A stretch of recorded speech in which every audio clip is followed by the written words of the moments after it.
우리 옆에 분들하고 인사합니다. 은혜와 지식에서 자라갑시다.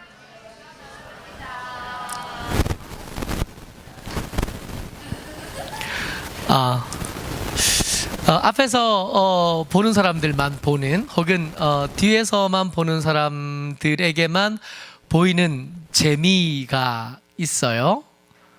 네, 다른 각도에서는 잘 안 보이는. 네, 나중에 어쨌든 그런 거 있어요. 오늘 하나님의 은혜에 대해서 이야기를 좀 나눠 보려고 합니다. 이 은혜를 이야기할 때 오늘 우리가 읽었던 창세기 20장의 이 은혜, 하나님의 은혜를 경험한 사람은 우리가 흔히 아는 것처럼, 흔히 읽히는 것처럼 아브라함이 주인공이 아닙니다. 오늘 하나님의 은혜를 경험하는 사람은 그랄 왕 아비멜렉이에요. 같이 말씀 읽습니다. 시작. 그의 아내 사라를 자기 누이라 하였으므로 그랄 왕 아비멜렉이 사람을 보내어 사라를 데려갔더니, 무슨 일이 있었냐 하면 아브라함이 삶의 자리를 조금씩 옮겨서 서쪽으로 다가가다가 어느 동네까지 도착했냐면 그랄의 왕, 아마 블레셋의 조금 더 전의 모습인 것 같습니다. 아직 블레셋이라는 이름이 성경 속에 등장하기 전이니까 그랄 지방의 왕이었던 아비멜렉이 다스리는 곳까지 아브라함이 이사가서 살게 되었던 겁니다. 애굽에 내려갈 때 그랬던 것처럼 아브라함이 이번에도 무서웠어요. 무슨 덕에? 자기 아내가 지나치게 예쁜 덕에 이 아브라함은 무서웠습니다. 아마 아내가 예뻐서 무섭고 두려움을 경험하는 우리 교회 여러분들이 계시는 줄 아는데, 모쪼록 오늘 그 은혜를 함께 나눌 수 있게 되었으면 좋겠습니다. 특별히 주의하셔야 될 것은 아내가 더 예뻐서, 혹은 아들이 너무 잘생겨서, 딸이 너무 예뻐서, 비슷한 경우일 것 같아요. 무서워서 이 아내 사라를 아내라고 말하면 어차피 이 여자를 지키지는 못할 것 같고, 뺏길 때 뺏기더라도 내 생명이라도 유지해야겠다 하는 생각을 아브라함이 이번에 또 한 겁니다. 처음이 아니에요. 이 사람 전과가 있고 그 전과에서 부끄러움을 당했는데 여전히 배운 게 없어서 아내를 누나 혹은 누이 동생이라 하기로 입을 맞춰놓고 이사 간 겁니다. 아니나 다를까 일이 생겼어요. 그랄 왕 아비멜렉이 자기 동네에 이사 온 이방인의 삶을 이렇게 지켜보니까 아내가 정말 예쁜데, 이 정말 예쁜 아내와 이 남자의 관계를 물어보니까 누이 동생이래요. 보아하니까 다른 매부는 안 보이니까 그러면 내가 이 여자를 내 후궁으로 데려가도 되겠느냐 그랬더니 이 여자도 그렇고 그의 오빠인 듯 보이는 사람도 그렇고 그렇게 반대하지 않아요. 그러자 그래서 보내준 겁니다. 아마 이 왕은 생각했을 겁니다. 이 아브라함의 세력이 지금 작지 않거든요. 아브라함이 그렇게 가난하고 그냥 이사온, 그냥 한 집안 식구 이사온 정도가 아니라 군대라고 말할 만한 부리는 훈련시킨 사람 데리고 있고요. 그리고 많은 재산을 가지고 있는 사람인데, 이 결혼을 통해서 아비멜렉은 기대했을 겁니다. 좋은 외교의 전례가 될 수 있겠거니 하는 기대를 했을 법도 합니다. 그런데 꿈에 하나님께서 그에게 나타나셔서 경고하신 거죠. 같이 읽습니다. 시작. 그 밤에 하나님이 아비멜렉에게 현몽하시고 그에게 이르시되 내가 데려간 이 여인으로 말미암아 내가 죽으리니 그는 남편이 있는 여자임이라. 하나님께서 그 꿈에 나타나셔서 꿈에 말씀하시는데, 누구 꿈이요? 아브라함의 꿈 아니고 사라의 꿈도 아니고 아비멜렉의 꿈, 이방인의 왕인 아비멜렉의 꿈에 나타나셔서 뭐라고 말씀하셨냐면, 너 죽을 거야. 왜 죽느냐 하면 네가 얼마 전에 데리고 온 그 여자가 남편이 있는 여자인데 네가 함부로 데리고 왔기 때문에 너는 죽을 수밖에 없어. 아브라함의 길을 하나님께서 막아 서신 겁니다. 오늘 우리가 은혜에 대한 이야기를 한다 그랬는데, 여러분 우리가 흔히 은혜라 그러면 어떤 걸 은혜라 그러냐면 계획한 대로 잘 되는 거 은혜라 그래요. 그렇지 않아요? 우리가 꿈꾸는 것들이 이루어지면 그걸 우리가 은혜라고 부르지 않습니까? 예를 들어 이삭이 그해 농사 지어서 100배를 얻었습니다. 할렐루야, 이것처럼 이런 은혜, 이삭이 받았던 은혜를 우리에게도 주시기를 원합니다. 그런 은혜, 계획하던 것, 꿈꾸던 것, 바라던 것, 남들이 부러워할 만한 것들을 얻으면 그걸 은혜라 그러는데, 모든 은혜가 다 그런 모습이냐? 그런 거 아닌 거죠. 하나님께서 아비멜렉의 길을 막아서셨습니다. 근데 아비멜렉이 하나님의 이 경고의 말씀을 듣는 중에 하고 싶은 말이 많아요. 억울한 게 많아요. 그렇잖아요. 물어봤거든. 아브라함에게 물어봤고 사라에게 물어봤거든요. 이게 네 아내냐? 이가 내 남편이냐? 아니라 그랬어요. 뭐라 그랬다고요? 누이라 그랬다고요. 그리고 주변을 돌아보니까 이 여자의 남편이 될 만한 다른 남자는 보이지 않았습니다. 그래서 외교에 도움을 얻기를 위해서, 서로 유익을 끼쳐주기 위해서 그렇게 결혼을 진행한 건데, 할 말이 많아요. 이방인이 하나님께 말할 기회를 얻은 겁니다. 같이요. 아비멜렉이 하는 말이에요. 시작. 아비멜렉이 그 여인을 가까이 하지 아니하였으므로 그가 대답하되 주여, 주께서 의로운 백성도 멸하시나이까. 자세히 보시기 바랍니다. 아비멜렉이 하나님께 말할 수 있는 기회를 얻은 것도 그냥 얻은 게 아니라 어떻게 얻었다고요? 이 남자가 이 여자에게 아직 손대지 않은 거예요. 이 여자와 아직 관계하지 않은 거예요. 그래서 기회를 얻은 겁니다. 하나님께 말할 기회를 얻는 것은 은혜의 또 다른 모습인데, 하나님께 말할 수 있으려면 죄가 있는 채로는 그 하나님께 말할 기회를 얻지 못합니다. 주의하셔야 될 것은, 하나님 앞에 나올 때 죄 없으면 좋겠는데 살아보니까 그게 만만치 않잖아요.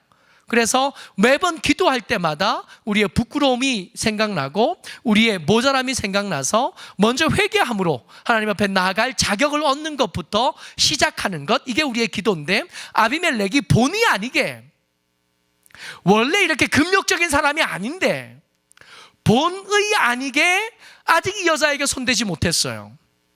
그래서 말할 수 있는 기회를 얻었고, 그 말에 하나님의 대답도 들을 수 있었습니다. 그가 대답하여 주여, 오늘 너가 죽을 거야 그랬더니 아비멜렉이 대답하되 주여, 주께서 의로운 백성도 멸하시나이까. 만약에 의로운 백성도 멸하시는 주님이라면 주님은 악한 신이 돼야 되는데, 혹시 내게 지금 내 꿈에 나타나셔서 말씀하시는 주님은 악한 주님이십니까?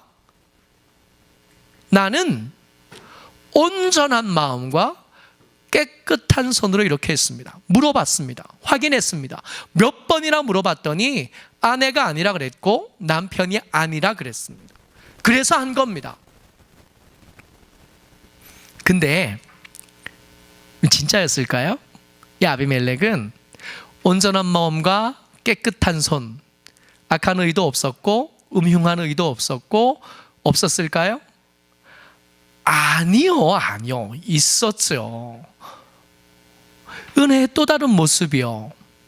아비멜렉이 말할 기회를 얻는 게 은혜였고, 또 하나 뭐가 은혜였냐면 하나님께서 아비멜렉의 그 마음속에 있는 계획들, 그 마음속에 품고 있던 길들을 막아선 게 은혜였던 겁니다. 그가 내가 온전한 마음과 깨끗한 손으로 행했습니다, 그렇게 말할 수 있었던 게 사실은 그 뒤에 이어지는 하나님의 말씀을 통해서 어떻게 이 아비멜렉이 그 여자에게 손대지 못했을까, 손대지 않았을까, 정말 온전하고 깨끗한 손과 마음이 있었기 때문에 그랬을까? 하나님이 그 뒤에 대답하시는데, 어떻게 손대지 않을 수 있었는지, 어떻게 온전한 마음을 유지할 수 있었고 어떻게 깨끗한 손을 유지할 수 있었는지 하나님 말씀하시는 거예요. 같이 읽어요. 시작.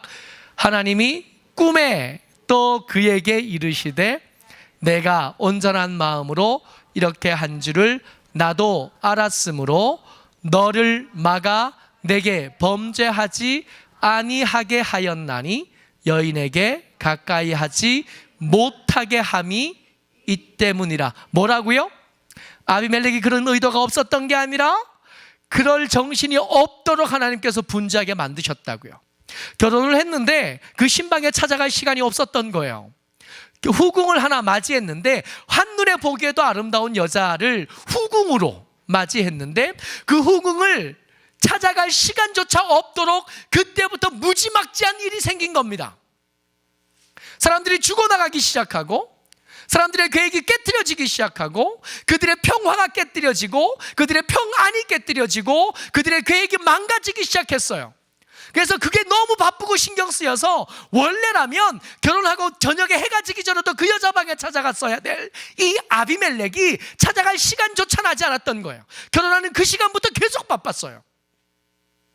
결혼하는 그 시간부터 계속 분주하고 계속 일이 안 되고 계속 사람들 찾아오고 이제 조금만 이제 틈이 날만 하면 또 다른 사람이 찾아오고 또 다른 일이 생겨나고 마치 파도가 치는 것처럼 끊임없이 문제가 생겨서 그러지 못하다가 꿈을 꾼 거예요.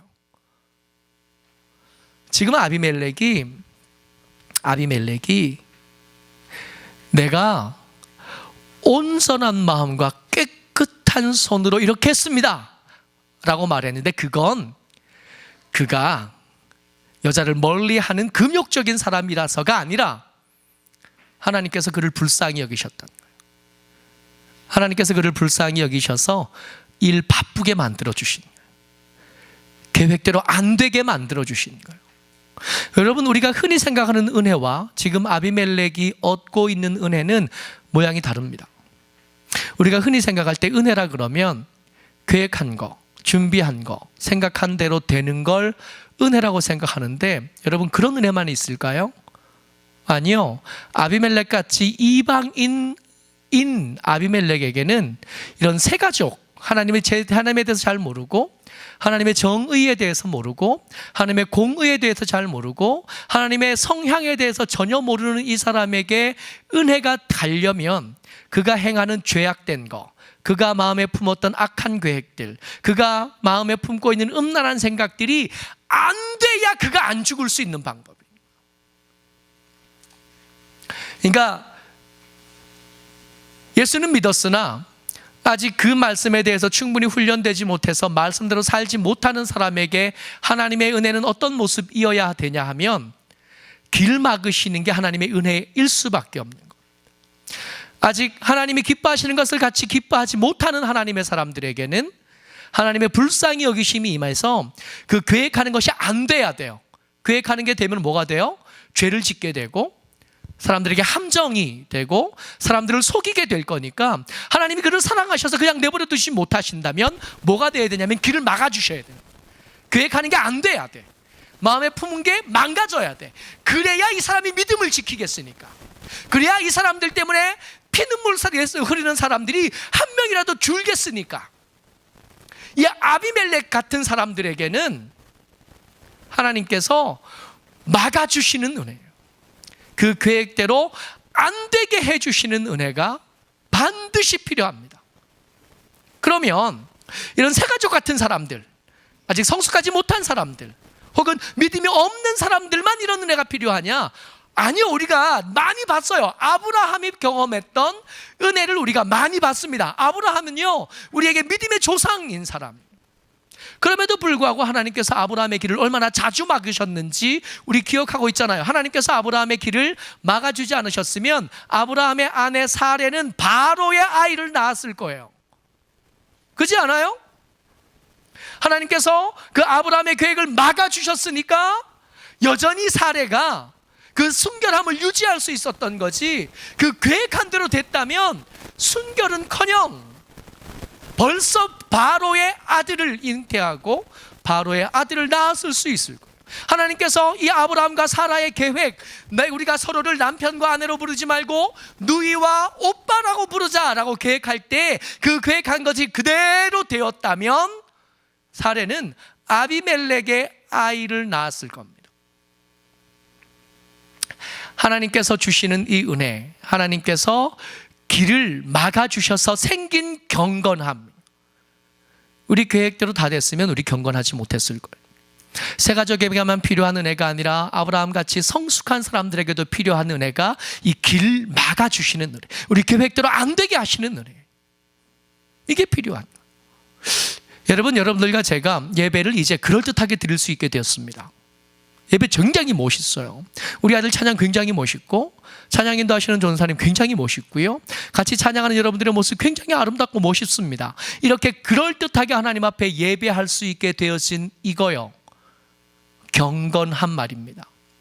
이렇게 하나님 앞에 우리의 삶의 문제가 생겼을 때 주님 앞에 나가서 기도할 수 있게 되어진 거, 이 경건의 훈련 말입니다. 이건 우리가 하나님 앞에 더 가까이 나가려고 하는 몸부림 때문에 생긴 게 아니라 우리의 악한 의도와 우리의 애매모호한 신앙의 태도를 향하여 하나님께서 길 막아 주셔서 생긴 경건함, 하나님께서 우리의 뜻대로 되지 않게 막아주시고 몰아가 주셔서 생긴 거룩함. 원래대로 됐다면 경건하지 못했을 여러분들과 제가 하나님께서 이를 망가뜨려 주신 거예요. 하나님께서 계획을 망가뜨려 주신 겁니다. 그래서 여기 남아있게 된 거예요. 우리 계획대로 됐다면 목사 안 됐을 거고, 우리 계획대로 됐다면 전도사 아니었을 거고, 우리 계획대로 됐다면 이 오후 예배 때 여기 안 남아있었을 거예요. 하나님께서 그 계획을 망가뜨려 주시고 그 길을 막아주시고 그 의도를 막아주신 거예요. 그래서 생겨진 경건, 그래서 생겨진 거룩함, 그래서 성도의 경건이요, 여러분들과 제가 그럴듯하게 기도할 수 있게 되고 신앙을 지켜갈 수 있게 된 이것은 우리의 공로가 아니고 하나님의 주신 은혜일 수밖에 없는 겁니다. 그래서 이 경건은 감사할 제목. 근데 이게 잘못 받아들여지면 엉뚱한 결과들이 만들어져요. 같이 읽습니다. 시작. 하나님, 마음이 부패하여지고 진리를 잃어버려 경건을 이익의 방도로 생각하는 자들의 다툼이 일어나느니라. 그 아들 같은 디모데에게, 목회의 길을 가고 있는 디모데에게 충고하고 조언하면서 하셨던 말씀입니다. 마음이 부패해지게 되면 나타나는 증상, 진리를 잃어버리게 되면 나타나는 증상이 뭐냐 하면 경건을 이익의 방도로 삼는 거예요. 기도를 잘하는 게 돈벌이가 되고 신앙생활을 잘하는 게 돈벌이가 되는 거예요. 여러분, 굉장히 낯선 이야기 아니잖아요. 기도 잘하고 말씀 잘 전하고 경건하게 잘 살았더니 부자가 됐는데 그 부유함을 지켜내기 위해서 사명 없는 아들 목사시키고 그 아들에게 대형교회 물려주는 일이 우리에겐 이미 낯선 일이 아니게 된 세상에 여러분들과 제가 살아갑니다. 그들의 이야기만 그럴까요? 경건, 하나님 앞에 기도하고 하나님 앞에 예배하는 걸 돈벌이의 수단을 삼는 모든 사람들을 향한 하나님의 말씀이지 않을까요?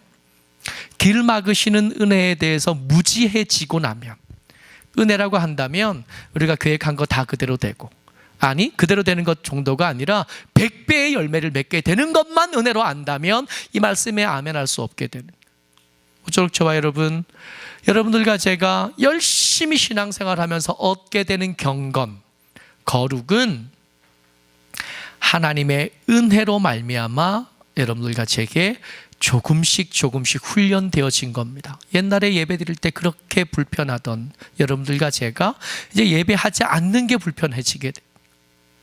예배 드리러 오는 저 문턱을 넘는 게 그렇게 불편하던 것이 이제는 자연스럽게 아무렇지도 않게 들어와서 사람들이 주야 할 때 그렇게 두렵고 무섭더니 이제는 지가 더 주야 하고 있는 우리는 점점 더 그게 익숙해지는 거예요. 하나님께서 길 막아주셔서 여기 있을 수 있게 되고 하나님께서 우리 계획대로 안 되게 해주셔서 여기 있게 되는 거예요. 여러분들과 제가 경험하는 하나님의 은혜가 형통함이었으면 좋겠다 하는 마음이 있습니다. 병들은 다 나았으면 좋겠고 가난하면 다 떠나갔으면 좋겠고 다 잘 됐으면 좋겠어요. 근데 성경이 그걸 때때로 거절하게 하시는 때가 생각보다 더 자주 있는 것을 봅니다. 모쪼록 저와 여러분들의 주의 은혜 가운데 길 막으시는 그 은혜에 대한 깊은 통찰을 얻게 되시기를 주의 이름으로 축복합니다. 우리의 길이 막힌 것이 하나님이 우리를 버리신 거나 하나님께서 우리를 싫어하시거나 우리를 미워하시기 때문이 아니라 그냥 냅두면 멀리 가겠으니까 어쩔 수 없이 그 다리를 치실 수밖에 없었고 그 몸을 찢으실 수밖에 없으셨던, 우리는 아니라고 말하지만 하나님께서 그렇게 생각하셨대요. 어쩌록 저와 여러분들의 주의 은혜 가운데 하나님께서 여러분들과 저보다 제 인생에 대해서 더 지혜로우시고 하나님께서 여러분들과 제게 제 삶에 대해서 하나님이 훨씬 더 능숙하신 전문가이신 줄을 믿습니다. 그분의 손에 맡겨드리고 그분께서 이끌어 가시는 대로 순종하면서 살아 그 은혜를 누리며 살아가는 하나님의 사람 되시기를 주의 이름으로 축복합니다. 다시 한번 말씀드립니다. 여러분들과 제가 가진 믿음은 우리의 공로 때문에 생긴 것이 아니라 하나님께서 막아주신 은혜 때문에 생긴 겁니다. 이것은 감사의 제목이지 자랑거리가 될 수 없습니다. 하나님, 착각하지 않게 도와주십시오. 내가 이제는 그럴듯한 신자가 된 것 같고 내가 이제는 그럴듯한 하나님의 사람이 된 것 같습니다. 그렇지 않아요. 우리는 아직 멀었는데 하나님께서 아직 먼 여러분들과 저를 하나님의 그럴듯한 사람으로 만들어내기 위해서 길을 때때로 막기도 하시고 우리의 계획을 어그러뜨리기도 하신다는 것 믿음으로 알 수 있었으면 좋겠습니다. 하나님, 우리를 붙잡아 주십시오. 하나님, 우리를 불쌍히 여겨주시옵소서. 엉뚱한 것으로 자랑거리 삼지 않게 도와주시고 나의 약한 것과 부족한 것을 자랑거리 삼아 믿음 안에 여전히 머무는 우리 모두가 되게 하여 주시옵소서. 우리 주여와 같이 기도합니다. 주여.